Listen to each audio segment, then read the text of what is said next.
हाय बच्चों, welcome to kids story show. आज की जो स्टोरी है उसका शीर्षक है 3 सुनहरे बाल। आइए कहानी को शुरू करते हैं।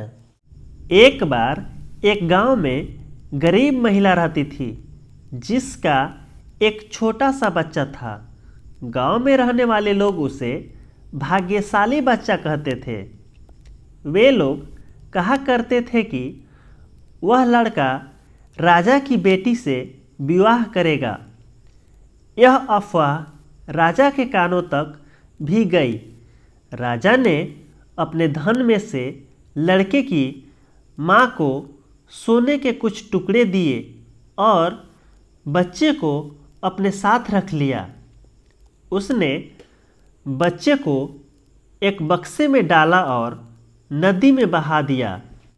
बक्सा एक निसंतान चक्की वाले दंपति को मिला। उन्होंने बच्चे को अपना लिया और उसे एक शक्तिशाली युवा के रूप में बड़ा किया। एक बार राजा चक्की मालिक के यहाँ शरण लेने के लिए आया तो उनके लड़के की असलियत के बारे में पता किया। अब राजा ने चक्की वाले दंपति को कुछ सोना दिया और उस नौजवान को अपने साथ ले गया। उसने उसे रानी के पास एक पत्र के साथ भेज दिया जिसमें यह कहा गया था कि एक नौजवान लड़का इस पत्र को लेकर आएगा। जैसे ही वहाँ आता है उसे मारकर गाड़ दो। महल के रास्ते में एक जंगल था। जंगल में उस नौजवान ने एक मकान देखा और उसका दरवाज़ा खटखटाया। घर में आग के पास बैठी एक बूढ़ी औरत ने उसे अंदर बुला लिया। डकैत जब वापस आए तो उन्होंने उस नौजवान को देखा। उनके सरदार ने बूढ़ी औरत से उसके बारे में पूछा। बूढ़ी औरत ने उन्हें सब कुछ बता दिया जो नौजवान ने उससे बताया था। सरदार ने वह पत्र पढ़ा और उसे फाड़ दिया। उसने एक दूसरा पत्र लिखा जिसमें लिखा था कि नौजवान जैसे ही महल में पहुँचे उसकी शादी राजा की बेटी से कर दी जाए। अगली सुबह चारों ने नौजवान को महल का रास्ता बताया। नौजवान महल में पहुंचा और रानी को पत्र सौंप दिया। रानी को यह पत्र पढ़कर आश्चर्य हुआ, लेकिन राजा की आज्ञा अनुसार शानदार विवाह समारोह में नौजवान का विवाह राजा की बेटी से हो गया और नवदंपति ने अपने वैवाहिक जीवन की शुरुआत कर दी। जब राजा वापस आया तो उसने पाया कि कुछ साल पहले की गई भविष्यवाणी सच साबित हो चुकी थी। उसने रानी से उस पत्र के बारे में पूछा। रानी ने वह पत्र राजा को दिया। राजा ने उसे पढ़ा और पता लगा लिया कि उस लड़के ने उसके साथ धोखा किया था। उसने लड़के से पूछा कि वह नकली पत्र क्यों लेकर आया। नौजवान ने कहा कि वह इसके बारे में कुछ नहीं जानता और राजा को उस रात के बारे में बताया जो उसने जंगल में गुजारी थी। राजा ने अब उसे काली पहाड़ी पर एक नरभक्षी राजा के पास उसके 3 सुनहरे बाल लाने के लिए भेज दिया। भाग्यशाली लड़का सुनहरे बाल लेने के लिए रवाना हो गया। उस नौजवान को 2 दीवार वाले शहर के पास से गुजरना पड़ा। शहर के हर द्वारपाल ने उसे अंदर आने से पहले एक सवाल पूछा। पहले द्वारपाल ने पूछा, बाजार में ऐसे फव्वारे क्यों हैं जहाँ कभी ताज़ा पानी बहता था, अब सूखा पड़ा है।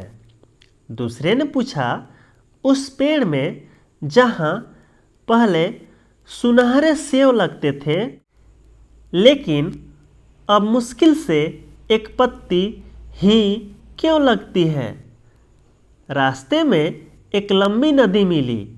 माझी ने लड़के से पूछा, मुझे हमेशा पीछे और आगे की ओर नौकाएं क्यों करना पड़ता है और मैं कभी भी मुक्त क्यों नहीं रहता।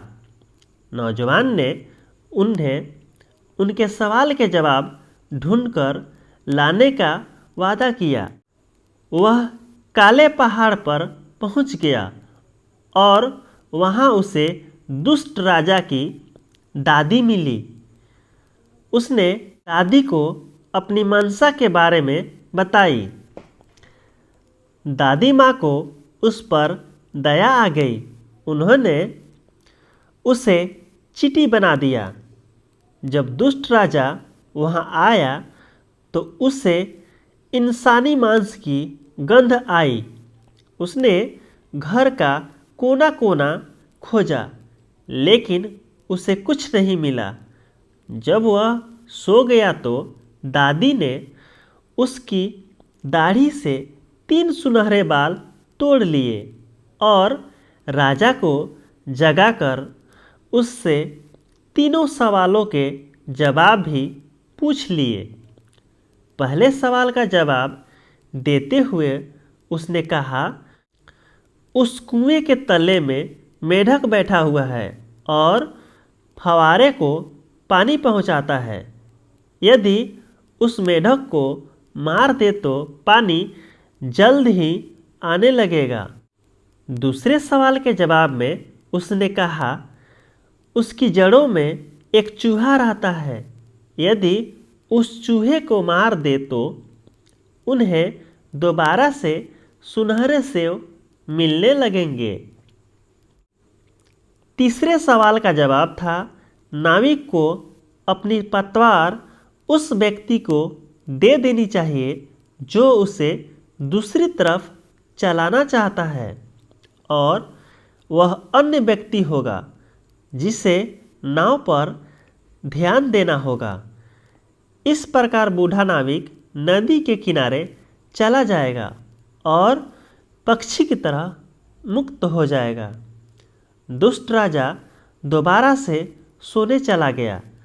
अगली सुबह भाग्यशाली लड़के ने बूढ़ी दादी का शुक्रिया अदा किया और वापस अपने महल की ओर निकल पड़ा। उसने 3 सवाल के जवाब उन लोगों को बता दिए जिन्होंने उससे वे सवाल पूछे थे। उन्होंने उसे 2 गधों के साथ काफ़ी सोना दिया। फिर वह राजा के पास पहुंचा और उसे 3 सुनहरे बाल सौंप दिए। इसके पश्चात सभी खुशी खुशी अपना जीवन व्यतीत करने लगे।